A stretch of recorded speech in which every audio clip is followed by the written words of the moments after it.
Good afternoon again, everyone. In typical fashion, not having prepared anything in writing because Spirit doesn't like that, they have been giving me lots and lots of messages over the last probably over the last week or so, about the nature of God, and that's what I wanted to talk about today. What is God? You know, we all come together to worship God. What is God? And I certainly am more of a spiritual person versus a religious person. Even being a minister, I am personally more about finding whatever works for you and going with it. But it does bear thinking about. You know, as individuals we talk about personal responsibility. It's easy, as I was to be raised in a family that was Roman Catholic, and to be dragged to church every week where you would get your religion. And someone would stand up there and tell you how wrong you were and how bad you were and how awful you were and how you must, and then send you home. But there's no personal responsibility involved in that at all. There's a book that gives me the rules, and as long as I follow the rules, there'll be a reward at the end. I don't have to think about it much. I just don't do those things without thinking over much about it or without contemplating what it is that I believe. And as I got older, you know, you meet other people. I was in the military. You meet other people from other backgrounds and other religions, and you would say something that for you seemed like an absolute truth, and they would look at you like you had three heads and say, "What? Why?" Well, because it is, and it seems ridiculous to me. Don't you know? And that was my first real eye-opening experience, that there were people out there who do not take everything for granted that I took to be true for granted. Luckily, this happened at a young enough age that it gave me plenty of time, not that I'm old or anything like that, but plenty of time to contemplate what it was that I believe and why. It gave me the opportunity, and truth be told, I'd already pretty much broken away from the church that I belonged to long before I joined the military, but it really gave me the opportunity to sit and say, well, if I don't believe in that, or that package deal, what do I believe in? Because although I don't consider myself a Roman Catholic anymore, there are certain parts of it that were very comforting, that were very sacred to me. There's still parts of it that I do hold, that I was raised with, that brings me comfort and brings me joy, and I don't feel that it is wrong. I don't feel that anyone's a judgment. No, you don't take the whole package, you don't get any of it. It's not one of those things. And that's really what I try to bring here for everyone else, is that it's not a package deal. You don't have to buy into any set dogma of rules or regulations. That being said, I do believe that everyone here has the benefit of personal responsibility to be ethical, to do what they know and they feel to be right. It's not as if there are no rules at all. It's more about we make the rules as we go. We know how we feel when someone wrongs us, and so we will not do that to others. Not because there's a reward at the end of the road for it, but because it's the right thing to do. Now, you may do nice or kind things for others and no one ever sees it. That's okay, it's still the right thing to do. And so we still do that. But getting back to God. I've had many conversations, some even as early as this, or as late as this morning, with people about how they see God, who they worship per se. And just as we are, back up a little bit, the ancient wisdom that we are made in God's image. Well, we can take that literally and say that it's a person with a head and two arms and two legs. Certainly the Greeks kind of believed that. They made all their gods out to be vengeful and lusty and, sneaking around behind each other's backs and that sort of thing. I think it means more the energetic component of it is what I take from that. I don't think that there is a white guy sitting on a cloud who's Caucasian, long beard, very old, although he's depicted in that by many mythologies. For me, it is more of an energetic intelligence, a universal intelligence, if you will, a divine creative force that is simply more knowledgeable and more powerful than we are. It is greater than we are. However, we are created in its image in that we are creators. We have the ability to create in the same way that the divine has created. We have that little spark of divinity within all of us. That is what pushes us to do what is right and what is loving and what is kind. although very often it gets trampled out as we get older by the confines of society and customs and such on. But we always have that inside of us. You put children together, and a lot of times they will want to coddle or help the other children. There's great kindness to be seen in small children. Yeah, some of them will go and hit them over the head with a baseball bat because they want their toy, but there is the potential in them to be kind and to be greater, and to have that sense of childlike wonder, and to see all things as beautiful and miraculous that we lose in adulthood because we're too busy going and doing and going and doing. And so certainly we can create life, we can have children, but it's more than that. There's a lot that has been brought up in quantum physics recently, and even Schrodinger's cat was a good example, that the nature of the experiment changes by the very fact that it's being watched. And there's a lot of evidence to support this. What that means in a nutshell, because I'm not a scientist, is that just the fact that someone is watching for an outcome changes the outcome. That's magic. That is what primitive peoples would call magic. That is not possible, and yet there is scientific evidence to prove this. Well, that changes the game, because that means that then if you are creating your life and you are making choices, the very fact that you are watching and aware of your life means that you are changing the experiment, you are changing the outcome even as it's going. This goes back to divine power. It's not going to follow a predictable path necessarily because you are aware of it, because you bring your attention to it. It opens up new realms of possibility that really does lead more to prove that we are created in the image of our God, that we have the ability not only to create life, but to then alter our lives in unforeseeable ways, to create miraculous change. And hopefully we would do that for the better.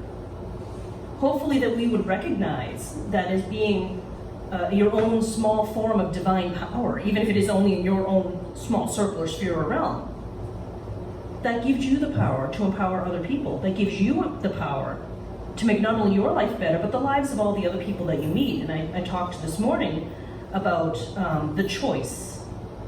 In those moments, you go to a cafe and your waitress is horribly rude and snappish, and she's obviously having a bad day, drops your coffee off and hustles off to another table and doesn't really want to sit and spend any time with you. And you could think, well, this is horrible service, I'm not leaving her a tip, and move on with your day.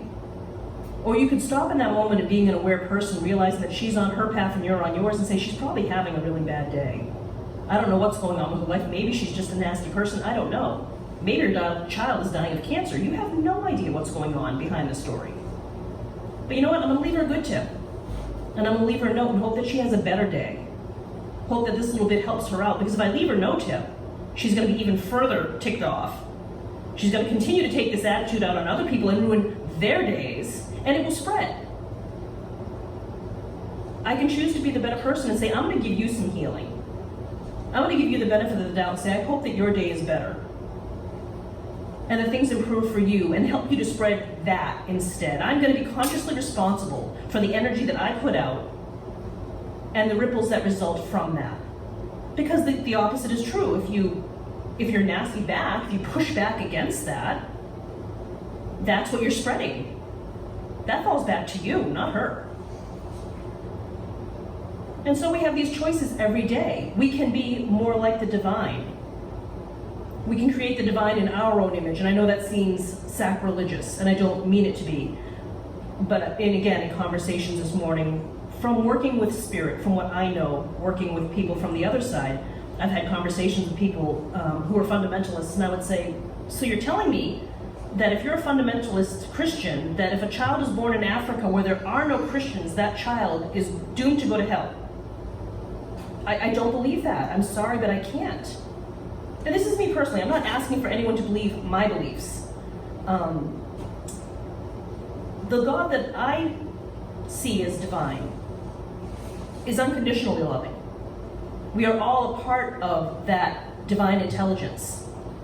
We are perceiving the world firsthand for God. I once said, it's like God has multiple personality disorder, and we are the multiple personalities. Our job is to live here in His place, to be God on earth, if you will, with all of our limitations and flaws and faults. What a wonderful thing to be able to overcome and still come out finding your own divinity in the end, regardless of any handicaps or things that hold you back or circumstances. It's beautiful to think of that. And in talking with Spirit, I have said, obviously it can't be that there is one religion which is right. These guys over here have it right, everyone else doomed to hell. I personally, I don't believe that. And what I've heard from Spirit on the other side is, no, it's not quite like that. It's more like we are each given the opportunity, through our circumstances, upbringing, culture, etc., to find what resonates with us, what makes us want to be better people, what makes us want to be of service to other people, make the world a better place. And in general, you will find something, either through upbringing or through choice, that resonates with you. So a Buddhist may see God, and I realize Buddhism is a philosophy, but a Buddhist may see God as a Buddhist figure. A shaman may see it as an indigenous figure. A pagan may see it as a god and a goddess, a man and a woman. Catholics may see it as God and Christ. Well, how can they all be right? That's so very different. But what I'm hearing is that they're all right. Because you will attract the image to you that resonates with you to get the message through. God is so much smarter than any of us. That it can be the same entity. I don't care if you call me Jessica, Lorraine, Sarah, and Josephine. If my message can still come through to all of you clearly and you receive it.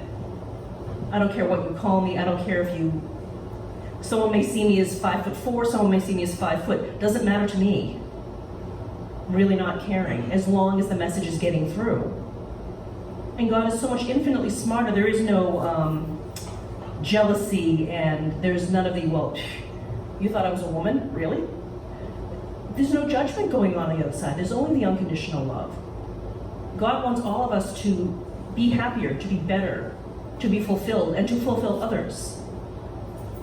And so you can see him as a woman, and you can see him as a man, and you can see him as a couple. I don't think he really cares, so long as we're all seeing him. Him, her, it. However we envision it in our mind, I feel like once we get locked into a paradigm where my rules are the only rules and my rules are the only ones that can be right, is where we start to lose touch with the rest of our humanity.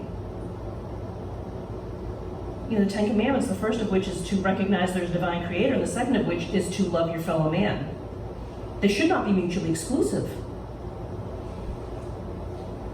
And I've always felt, if we can find our own sense of divinity, and I can accept the fact that there is a part of the divine, not to say that I am God, not saying that, but I'm saying that there is a part of the divine within me. There is a divinity to me in some small fracture piece, that I have been gifted this ability to see my life, to affect change, and to have the choice, free will, to make those changes count, to help the people around me. In small ways. Don't have to go out and be a minister or go on a mission or work with charities. I'm not talking about giving up your life and wearing sandals and becoming homeless. I'm talking more about holding the door open for someone, paying for someone's cup of coffee, being nice to the waitress who's had a bad day. We will change the world in large degree through small, unseen moments. There'll be no grand thank you, there'll be no reward, no certificate nailed to your house to say what a wonderful human being you are. But in your heart, you know. You know when you've done the right thing, and you know when you haven't. And it's, again, not to beat you up because no one's keeping score. It's about understanding you do the right thing because it's the right thing to do. It brings you closer to what you consider to be divine. But it also frees you up to be able to live the life that you want to live. To understand that none of us are victims in our lives. We are all empowered to make choices and changes, to get information or to accept. We all have this ability, and we all have the ability to help others on our way. And so however you see God, that's fine. There doesn't have to be a right or a wrong about it. At least not here. Other places will be more judgmental. I'm not bad-mouthing anybody, but you'll have friends, you'll have family, or other people who want you to see their way of seeing it. Understand they're on the path that they're on, and that works for them. You don't have to argue with them about it. You don't have to try to change their minds, because what they have is working for them. And so I'm happy for them. They have what's working. Let them have what works for them. It doesn't take away from you. I'm always happy. I have friends that are fundamentalists, and I love to have great debates and conversations with them, and it's never an indoctrination, and it's never, you must believe the way that I believe. Why? Their religion doesn't take away from mine. My religion doesn't take away from theirs. I can believe that they're praying to the same entity that I am, even if we call it different names, even if we see it differently. I know that we both are the best people that we can be. I know that we try to do what's right. I know that we are compassionate and caring of other people. So long as we keep that in mind, what do I care if they call him Jehovah or Allah or any other number of things? It doesn't matter to me. It doesn't take away from religion. I don't have to be so powerful that everyone has to see it my way. That's more about ego and less about God. So if I want to be more God-like, I have to be less judgmental and more accepting. Even if they are not accepting of what I believe, that's fine too. I am perfectly okay with that, because they're not believing in my belief structure doesn't take away from mine either. It's more about finding out where people are happy and letting them be happy where they are. Not about changing them or redirecting them. Now certainly if their behavior is not kind or is not compassionate or does not vibe with what I resonate, my values, and I may not choose to be around them, but I don't think it has anything to do with the fact that they call God a different name or that they see God differently than I do. That's more of a personal choice. I choose to keep people in my lives who want to be better, who want to be of service to other people. And again, free will. So that was the long and short of it. However you see God, perfectly fine. As long as you're seeing God. As long as you're looking for that divinity, that connection. And I always say, instead of looking outward, I don't go to a building or a person to find God for me as an intermediary. Personal responsibility means looking within and finding God within yourself. In the choices you make, the decisions you make, the actions that you take, and the thoughts that you have. And we're human, we're flawed. We make judgments, sometimes we act unkindly. It happens. We do better to do better next time. We're aware of it. And really that's what we can do. And it's not about punishing yourself or beating yourself up for not being perfect. But it's more about aligning yourself and saying, well, if I am created in God's image, how would God react in this situation? And being aware of that and that choice in that moment. Because sometimes you don't even think about it, you just react. I know I do. So it's always worth it to take a moment and just, especially in an uncomfortable or a negative or challenging situation, to stop and say, how can I change this? How can I turn this around? Because I have that power. Now maybe I can be nice and it won't change the outcome, but it won't hurt it. And in the end, I know that I will have done my best to turn a situation around and change somebody else's life or somebody else's day. I will have done the right thing. I will have been more like an embodiment of God in that moment. That's where it comes down to for me. So, if anyone wants to walk on water or heal the dead, please let me know. I'd love to get it on film. Until then, be the best version of God that you can be in your daily life. And I will leave it at that. Thank you.